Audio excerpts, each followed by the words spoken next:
बिस्मिल्लाहिर्रहमानिर्रहीम, अस्सलाम वालेकुम। हाल ही में मरीम नवाज़ साहिबा के हवाले से दो बड़ी खबरें सामने आई। एक तो भी ताज़ा खबर सामने आई उनकी सर्जरी की। पाकिस्तान से जाने से पहले वो इसका इजहार कर चुकी थी, उनकी एक सर्जरी होनी है, वो बाहर गई और काफ़ी अरसा तक इस हवाले से कोई खबर नहीं आई, लेकिन फिर पता चला कि वो जनीवा जा रही हैं और वहाँ पर उनकी सर्जरी हुई है। 3 घंटे तक कोई गले की सर्जरी बताई जाती है, ऑपरेशन बताया जाता है। 3 घंटे का ऑपरेशन था, 2 ग्लैंड्स का था और वो कामयाब रहा है। अब दूसरी तरफ हाल ही में एक और खबर भी सामने आई कि मरीम नवाज साहिबा को सीनियर नायब सदर लगा दिया गया है मुस्लिम लीग नून का। ना सिर्फ ये बल्कि उनको चीफ ऑर्गेनाइजर भी। इसके बाद मरीम साहिबा बड़ी खुश नजर आई। उन्होंने ट्विटर पर शुक्रिया भी अदा किया लीडरशिप का, अपने चचा का, कि जिन्होंने मुझे ये ओहदा दे दिया है। हालांकि सब जानते हैं कि जाहिर है कि नवाज शरीफ साहब के कहने पर यह हुआ है। तो ख्याल ये था कि अब सभी जितने भी पार्टी में सीनियर तरीन लोग हैं वो सब हाथ बांध कर खड़े हो जाएंगे मरीम साहिबा के पीछे और कहेंगे कि जाहिर है कि शरीफ खानदान है, और जिस तरह मुग़ल ख़ानदान होता था, जो भी आगे अपॉइंट कर दिया जाता था, बादशाह है, उसका वली है, और यही सिलसिला चलता रहता था। और जिस तरह अब जुनैद सफदर की बात हो रही है कि वो भी आएंगे, तो सियासत में अब ज़ाहिर है परमानेंटली आ रहे हैं, तो और क्या वजह है कि अब वो भी आएंगे तो बाकी उनके पीछे भी उसी तरह ही लगेंगे। अब ये बातें हो रही थी। अगरचे जुनैद सफदर साहब ने, मरीम साहब के बेटे ने कहा कि नहीं, मैं कुछ इस तरह नहीं, मैं बस अपनी वालिदा को उनको असिस्ट करने आ रहा हूँ। ये भी कहा जा रहा है कि सोशल मीडिया को संभालेंगे और बाकी सबकी अब कोई वक़्त और हैसियत नहीं। लेकिन दूसरी तरफ वो लोग जो अंदर के लोग हैं, जो सब चीज़ों को समझते हैं, जो सीनियर लोग हैं, उन्होंने कुछ अंदर की बातें कर दी हैं, जिससे नज़र आ रहा है कि अब तो ये मरीम साहिबा के लिए बहुत ज़्यादा शर्मिंदगी की बात है कि किस तरह से अब उनके खिलाफ एक तरह से बगावत हो रही है। कि शायद लोग भी तंग आ गए हैं कि नून लीग को ही कहा जाता है कि जनाब इनके यहाँ तो मौरूसी सियासत है, और पूरा एक नज़र आता है पैटर्न कि सिर्फ इनका रिश्तेदार या तो कोई है या कोई बन जाए तो उसी के लिए होता है। यानी उसमें मरीम साहिबा के खावंद कैप्टन सफदर साहब की भी बात हो रही है। तो खैर, एक तरफ मरीम साहिबा बहुत नजर आती हैं कि जनाब नवाज शरीफ ने मरीम नवाज को पार्टी में हम तंजीमी तब्दीलियों का टास्क दे दिया कि जिसको चाहें जिधर मर्जी करें बदल दें, क्योंकि यह भी बात आई कि मरीम नवाज ने पार्टी इंतजामी ओहदों की कारकर्दगी रिपोर्ट तलब कर ली है कि किसने क्या कारकर्दगी दिखाई। तो उसमें हो सकता है कि जितने भी बड़े नाम आपको नजर आते हैं वो कोई भी हो, चूंकि अब मरीम साहिबा के पास सारा इख्तियार है, तो किसी को भी जहां चाहें भेज दें या ख़त्म कर दें, जो मर्जी, तो उनके पास सब कुछ इख्तियार आ गया है। अब अंसार अब्बासी साहब ने जो पूरी एक खबर दी है, मैं वही आपके सामने रख देता हूं, और उसी में बहुत कुछ पता चल रहा है कि क्या हो रहा है। अब ये पार्टी अंदर से ही शायद खत्म हो रही है। मरीम नवाज को चीफ ऑर्गेनाइजर बनाने पर पार्टी की तजर्बाकार क़यादत में बेचैनी। मरीम नवाज को नून लीग का सीनियर नायब सदर और पार्टी का चीफ ऑर्गेनाइजर मुकर्रर किए जाने पर पार्टी में दूसरे दर्जे की तजर्बाकार क़यादत में भी कुछ बेचैनी पाई जाती है। अब दूसरे दर्जे की कौन है? दूसरा दर्जा ये शरीफ खानदान के अलावा जितने भी हैं ना सीनियर तरीन, उसमें शाहिद खान अब्बासी हों, उसमें एहसन इकबाल हों, उसमें परवेज रशीद हों, ये सब दूसरे दर्जे के हैं। ठीक है जी। नून लीग के ज़राए अफसोस का इजहार किया, नून लीग के ज़राए ने अफसोस का इजहार किया है कि इस तकर्री के हवाले से कोई मुशावरत नहीं की गई, और इस तकर्री से मरीम नवाज पार्टी में अपने वालिद नवाज शरीफ और चचा शहबाज शरीफ के बाद तीसरी ताकतवर शख्सियत बन गई हैं। अब मुझे तो इस पर भी हैरत है कि अफसोस का तो इजहार कर रहे हैं, लेकिन हैरत का इजहार इस पर कतई नहीं बनता, क्योंकि वो तो सब कहते हैं कि जो नवाज शरीफ कहेंगे वो होगा। तो किसको नहीं पता कि नवाज शरीफ साहब यानी मरीम साहिबा को ही चाहते हैं कि वो आगे आएँ, वो तो प्राइम मिनिस्टर भी उनको बनाना चाहते हैं।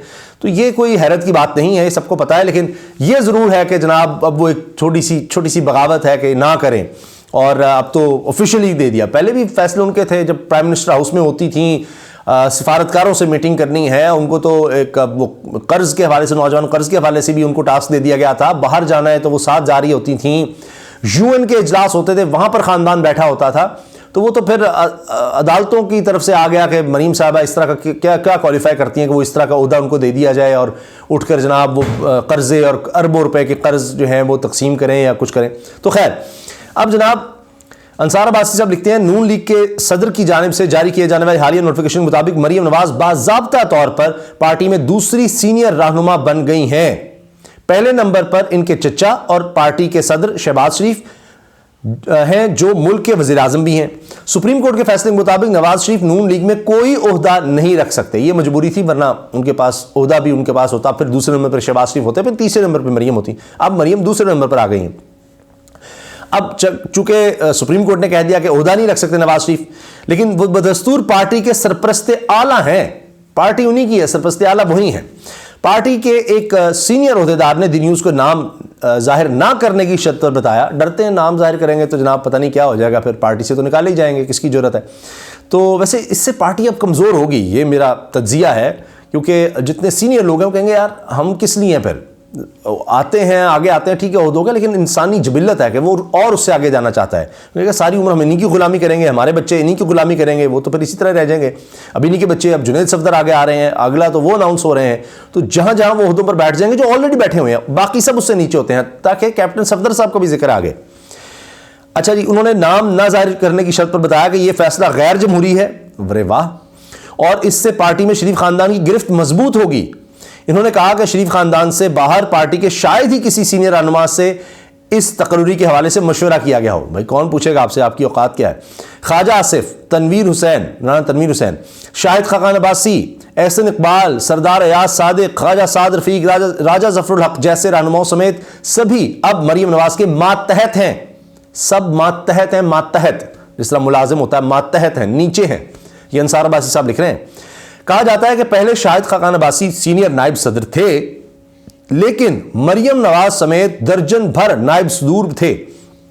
सीनियर नायब सदर शाहिद खाकान अब्बासी थे और दर्जन से ज्यादा लोग थे जो नायब सदर थे। सीनियर नायब सदर शाहिद खाकान अब्बासी थे। मरियम साहब अभी नायब सदर थी, सीनियर नायब सदर नहीं, अब सीनियर नायब सदर वो बन गई हैं। और शाहिद खान अब्बासी की, एहसन इकबाल, शाहिद खान अब्बासी की इसहाक डार से पिछले दौरे हुकूमत में भी जो नून लीग का दौरे हुकूमत था उसमें बड़ी आपस में लड़ाइयाँ रहती थी, तो लेकिन इसहाक डार को कोई कुछ नहीं कह सकता था। कोई 30 के लगभग तो उनके पास इख्तियारात थे, डिप्टी प्राइम मिनिस्टर वो हुआ करते थे। खैर जनाब, अब फिर इसहाक डार साहब हैं, कोई उनको हिला नहीं सकता, वो मुल्क बेच के खा जाए, कुछ नहीं कोई करेगा शरीफ खानदान की तरफ से, क्योंकि वो नवाज शरीफ साहब के समधी हैं, नवाज शरीफ साहब की बेटी के ससुर हैं। नून लीग के एक सीनियर ओहदेदार ने अफसोस का इजहार किया कि शरीफ खानदान और इनसे करीबी तरीन अफराद का पहला हक है कि वो हर अहम ओहदा संभालें, चाहे वो पार्टी का ओहदा हो या फिर हुकूमत का। ये अपने लोग उनका शिकवा करें। नाम ना जाहिर, फिर वही नाम ना लेना भाई, नाम जाहिर ना करने की शर्त पर इन्होंने कहा कि नून लीग के सुप्रीम लीडर नवाज शरीफ हैं और उनके भाई नून लीग के सदर हैं और मुल्क के वज़ीर आज़म भी हैं। नवाज शरीफ की बेटी मरीम नवाज पार्टी की सीनियर नायब सदर और चीफ ऑर्गेनाइजर हैं। शहबाज शरीफ के बड़े साहबजादे हमजा शहबाज पंजाब में अपोजिशन लीडर हैं। सारा खानदान ही सारे बड़े ओहदे ले चुका है जी। बाकी सबको नजरअंदाज करके हमजा को गुज़श्ता साल वज़ीर आला पंजाब लगा दिया गया, जबकि इनके वालिद मुल्क के वज़ीर आज़म हैं। पार्टी में कई लोग समझते हैं कि ख्वाजा साद रफीक और मलिक अहमद खान पंजाब में वज़ीर आला के ओहदे के लिए मौजू उम्मीदवार थे। अब मलिक अहमद खान साहब का किरदार, उनका बाजवा साहब के करीब होना, वो सारे मामलात किस तरह बात करते हैं, किससे ढका छुपा है, यानी वो आगे आगे थे लेकिन ओहदा नहीं मिलता। ख्वाजा साद रफीक साहब ने महर साहिबा को इंटरव्यू देते हुए कहा था, जब महर साहिबा ने लाजवाब कर दिया कि जी ये आपने भी धक्के खाए हैं, आपकी भी काविशें हैं, आपके वालिद जो हैं दुनिया से चले गए और आपने भी जेलें काटी, लेकिन ये बड़े ओहदे आप लोगों के लिए नहीं होते। तो उन्होंने कहा जी इसका मेरे पास कोई जवाब नहीं। ख्वाजा साद रफीक ने साफ जवाब दिया, हमारे पास कोई जवाब नहीं, जितनी मर्जी कुर्बानी दे लें, नहीं, खानदान खानदान ही है जी। खैर, तो अब लोग कह रहे हैं जनाब कि ओहदा वजारत आला का, चले उनको भी पता था चंद दिनों के लिए है तो उनको दे देते। नहीं जनाब, वो हमजा के लिए था, तो ना मलिक अहमद खान ना ख्वाजा साद रफीक, कोई भी नहीं। लेकिन शरीफ फैमिली ने अपने ही बेटे के हक में फैसला किया। ताहम हमजा शहबाज बमुश्किल ही चंद माह के लिए ओहदा रख पाए। नवाज शरीफ के दोनों बेटे सियासत में दिलचस्पी नहीं रखते, जबकि शहबाज शरीफ के छोटे साहबजादे सलमान शहबाज खानदान का कारोबार संभाल रहे हैं, लेकिन वो आए तो उनको सरकारी प्राइम मिनिस्टर का प्रोटोकॉल भी मिलता है। आप यकीन जाने, नवाज शरीफ साहब के बेटे तो सियासत में नहीं आना चाहते, लेकिन वो जिस दिन अनाउंस कर दें कोई कुछ नहीं कर सकता, सारी पार्टी ही उनकी है। अब मरियम आ गई हैं तो उनको आने की जरूरत नहीं है।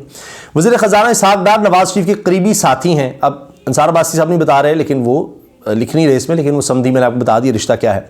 और इसी वजह से वो पार्टी में बहुत ज़्यादा असर रखते हैं, बहुत ज़्यादा असर रखते हैं। आप देख लीजिए, अभी भी वो मिफ्ता को निकाल दो, ये कर दो, वो कर दो, सब कुछ उनके हाथ में होता है।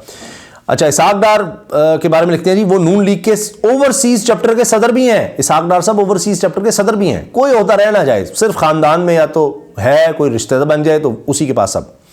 अच्छा जी, नवाज शरीफ के दामाद और मरीम नवाज के शौहर कैप्टन रिटायर्ड सफदर नून लीग के यूथ विंग के सदर हैं। मेरा ख्याल है कुछ 60 साल के करीब तो उनकी भी उम्र हो गई होगी, 60 से आगे पीछे ही होगी, तो वो अभी तक यूथ विंग के सदर जो है ना, कैप्टन सफदर साहब ही हैं, कोई और नहीं बन सकता। अगर कोई बना दिया गया, वैसे तो ये ओहदा बहुत छोटा होगा जुनैद सफदर के लिए, लेकिन अगर बना भी दिया गया तो शायद जुनैद सफदर को ही बनाया जाए। नून लीग के एक रहनुमा के मुताबिक मरीम नवाज के बेटे जुनैद सफदर को भी मुस्तकबिल की नून लीग में नून लीग के लिए पार्टी की सोशल मीडिया टीम के हिस्से के तौर पर तैयार किया जा रहा है। तैयारी हो रही है, अभी आ जाएंगे जी वो जुनैद सफदर साहब भी। ताहम जुनैद ने अब तक सियासत में कदम नहीं रखा, उनको जरूरत नहीं है जी, कदम क्या, वो पूरा जिस्म रखेंगे और फिर देखिए कैसे आगे बढ़ते हैं। एक जरिए का कहना है कि अगर जुनैद ने सियासत में कदम रखा तो शरीफ फैमिली से बाहर नून लीग की सीनियर क़यादत भी जुनैद के मातहत हो जाएगी। वो ओहदा कोई भी हो, सारे मातहत पहले ही हैं, मातहत हैं। इन्होंने मजीद कहा कि नून लीग की अंदरूनी सियासत से जमहूरियत का कोई ताल्लुक नहीं, कोई ताल्लुक नहीं जी जमहूरियत का इनसे। और अभी तो ये इलेक्शन का है, उसकी तैयारी भी है और उसके लिए भी सारा कुछ हो रहा है। और मरीम साहबा जो हैं वो ओहदे भी अभी आगे पीछे करेंगी, सारा इख्तियार उनके पास चला गया है, आप देखिएगा भी।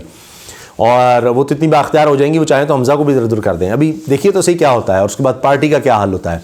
एक तरफ इनको दोबारा लाने की, इलेक्शन में बिठाने की और एक सबको इकट्ठ करने की, चाहे जरदारी ख़ानदान है चाहे शरीफ ख़ानदान है, वो कोशिशें हो रही हैं। अभी तहरीक इंसाफ को तोड़ने की कोशिशें हो रही हैं।